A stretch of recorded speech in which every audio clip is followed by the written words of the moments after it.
السلام علیکم ورحمۃ اللہ وبرکاتہ۔ آپ سب کو اسلامک پروڈکشن میں خوش آمدید۔ آج انتہائی سبق آموز کہانی ہے، اس کو آخر تک لازمی سنیے گا۔ ایک بندے نے جنگل میں ایک اپاج لومڑی دیکھی، یعنی معذور لومڑی کو دیکھا جو بالکل چل پھر نہیں سکتی تھی، اس کی ٹانگیں نہیں تھی، وہ معذور تھی۔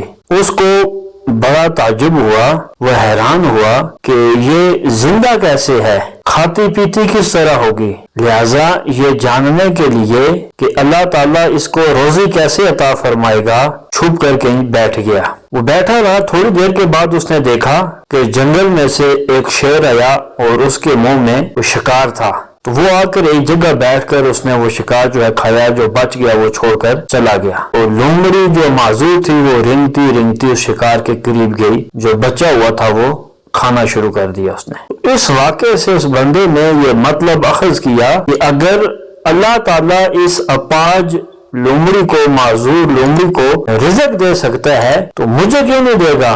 میں تو اشرف المخلوقات ہوں، لہذا میں بھی کام چھوڑ کر یہیں بیٹھ جاتا ہوں۔ اللہ تعالیٰ نے جو کچھ میری تقدیر میں لکھا ہے وہ مجھے یہیں پہ اللہ تعالیٰ لا کے دے گا، جیسے اس لومڑی کو دیتا ہے۔ وہیں پہ بیٹھا رہا، تھوڑی دیر کے بعد ادھر سے ایک اللہ تعالیٰ کا ایک نیک بندہ گزرا، تو اس نے دیکھا کہ وہاں ایک بندہ جنگل میں بیٹھا ہوا ہے۔ وہ قریب آیا، آ کر پوچھا بھائی خیر تو ہے، کیوں بیٹھے ہوئے ہو اس جنگل میں؟ تو اس بندے نے سارا ماجرا جو ہے وہ اس کو سنا دیا اور کہنے لگا کہ اللہ تعالیٰ اس اپاج لومڑی کو روزی دیتا ہے، معذور لومڑی کو رزق دیتا ہے، مجھے بھی تو دے گا نا، میں تو اشرف المخلوقات ہوں، لہٰذا میں اس لیے یہاں بیٹھا ہوں کہ اللہ تعالیٰ مجھے جو کچھ میری قسمت میں، میری تقدیر میں لکھا ہوا ہے وہ اللہ تعالیٰ ضرور مجھے دے گا۔ تو بزرگ نے جواب دیا کہ بھائی اللہ تعالیٰ نے تیرے سامنے دو مثالیں پیش کی ہیں، ایک تو اپاج لومڑی کی اور دوسری شیر کی۔ کہ اپاج لومڑی جو معذور ہے، جو کو کسی کے رحم و کرم پر بیٹھی ہے، اور دوسری مثال شیر کی دی کہ جو شکار کرتا ہے، خود بھی کھاتا ہے اور دوسروں کو بھی کھلاتا ہے۔ اب تو بتا کہ تو معذور لومڑی کی طرح بننا چاہتا ہے،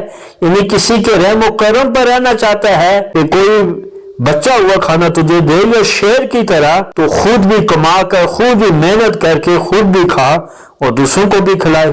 بہرحال اس بندے کی جو ہے عقل کھل گئی، اس کی عقل سے پردہ ہٹ گیا، اس کو سمجھ آ گئی بات، اور کہنے لگا کہ میں شیر کی طرح بنوں گا، خود بھی کماؤں گا اور دوسروں کو بھی کھلاؤں گا۔ اس لیے ہمیں بھی یہ نہیں کہنا چاہیے کہ اللہ نے جو تقدیر میں لکھ دیا ہے وہی ملتا رہے گا، ہم نے یہ نہیں کرنا، وہ نہیں کرنا، بلکہ ہم نے بھی اس شیر کی طرح محنت کرنی ہے، خود بھی کما کر کھانا ہے اور دوسروں کو بھی کھلانا ہے۔